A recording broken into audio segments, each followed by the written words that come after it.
Now we're going to move on to step 2 of the application process, which is the travel details. So once again, I'm just going to go through this section in quite a lot of detail and explain all of the different options. But we do need to make sure that we are selecting the correct options for our application. So ensuring the permit dates, the from and to that we are requesting are accurate and fit for purpose.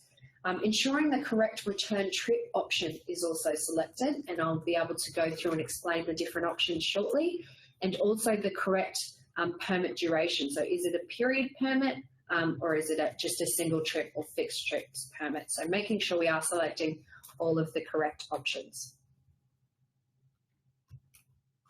Okay, so I'm going to jump now back to the application demonstration in my training environment of the NHGR portal, moving on to step 2. So I can do that just by selecting on the top here.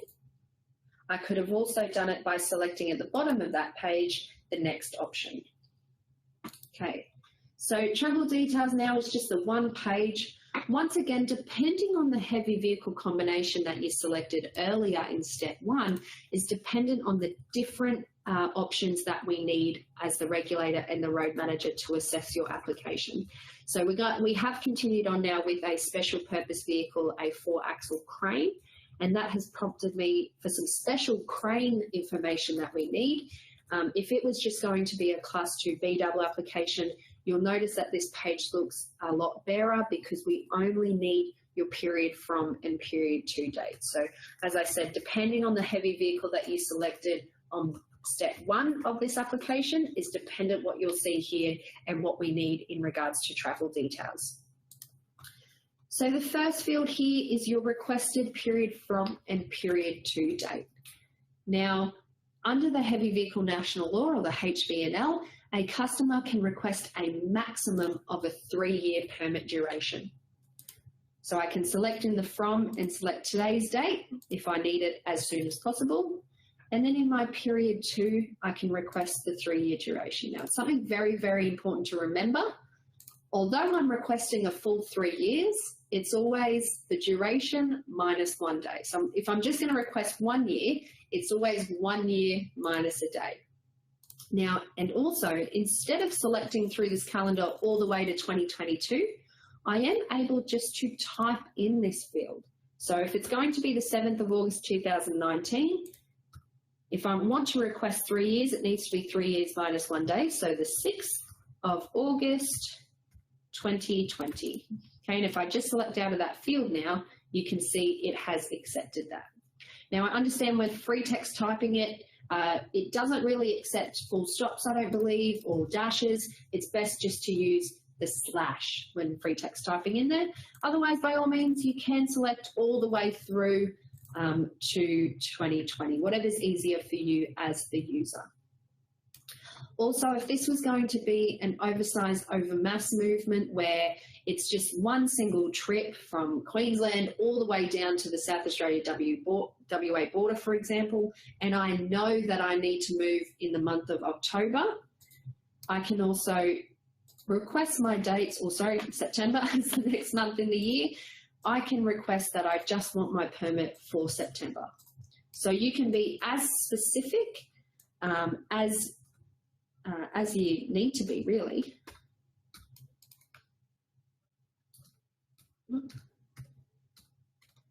Okay, so just typing that out again. Okay, so some important takeaways there just in regards to the date. Of course, there's no harm, even if you are requesting a single trip, by requesting that maximum of 3 years, okay?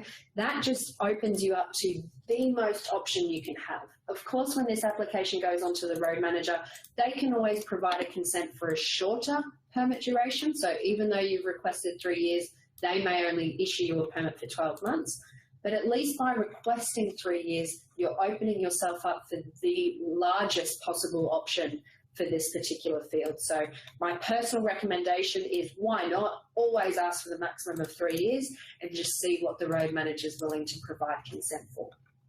But as I said earlier as well, if you do have very specific dates where you need to travel, it's also a very good indicator to the regulator that if you're going to apply for a date in the future, it's sort of that indicator that that permit is needed for those specific dates as well. Okay. All applications get processed as they come in from the top of the pile.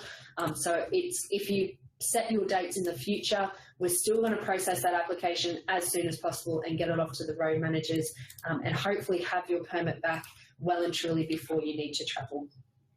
Okay, so that's in regards to permit period dates, so period from and period to. Below that, we have travel requirements. And the first option here is, do you require a return trip? For an SPV application, simply it is a yes or no answer. So if I need to go from point A to point B, whether that's quite a large journey or whether that's roads to and from the approved network, it's still going to have a first point and a last point. And if I need to go from A to B, if I need to go B back to A, then yes, I definitely need a return trip.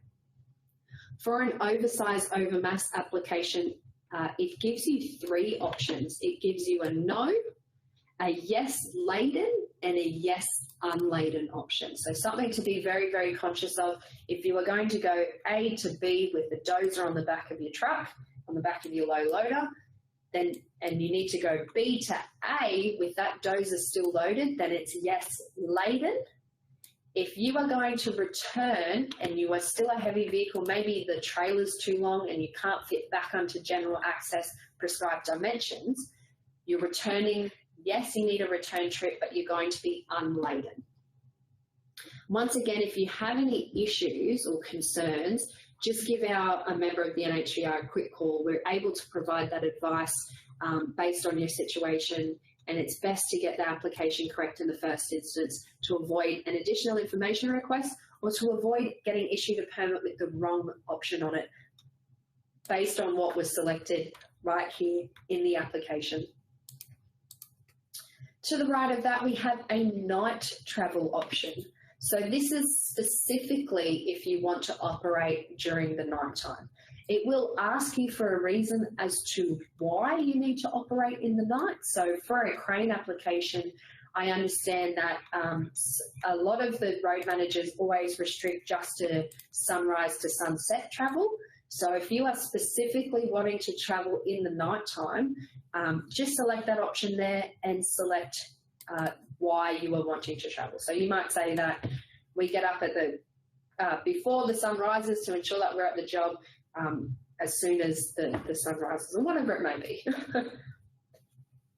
Okay.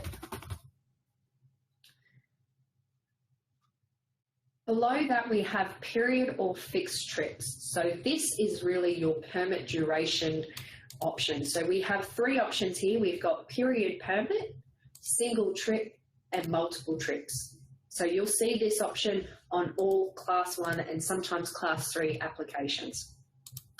Period permit means that if I have requested a complete 3-year duration, period permit means unlimited trips within that duration.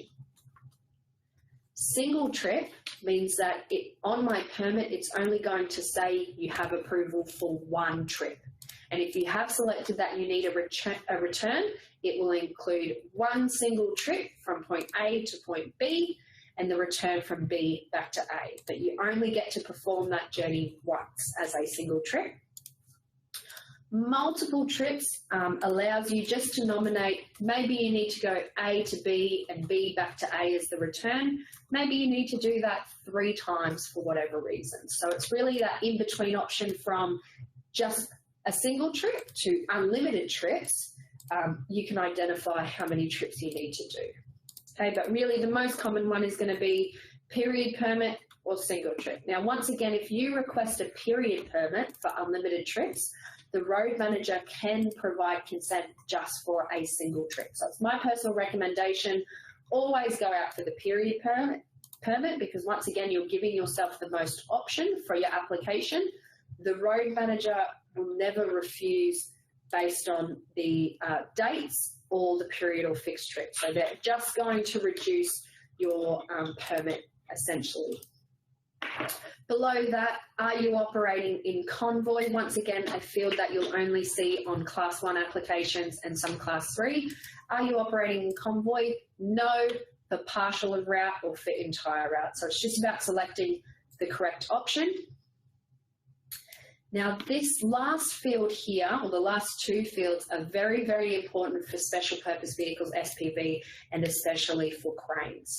So you've got the free text field here of remove parts, or the select box here of carrying counterweights. So if they're both left blank, we have a little bit of an option, a little bit of an issue here, and it sometimes can mean an additional information request back to the customer.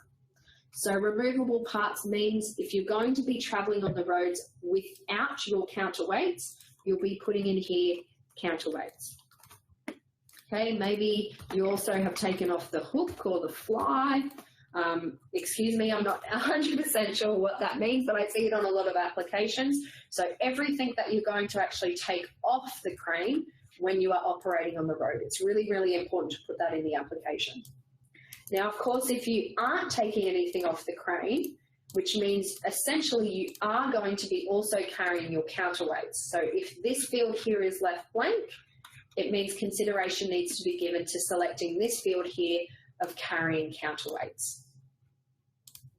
For cranes, it is very, very important that you are accurate between those two fields.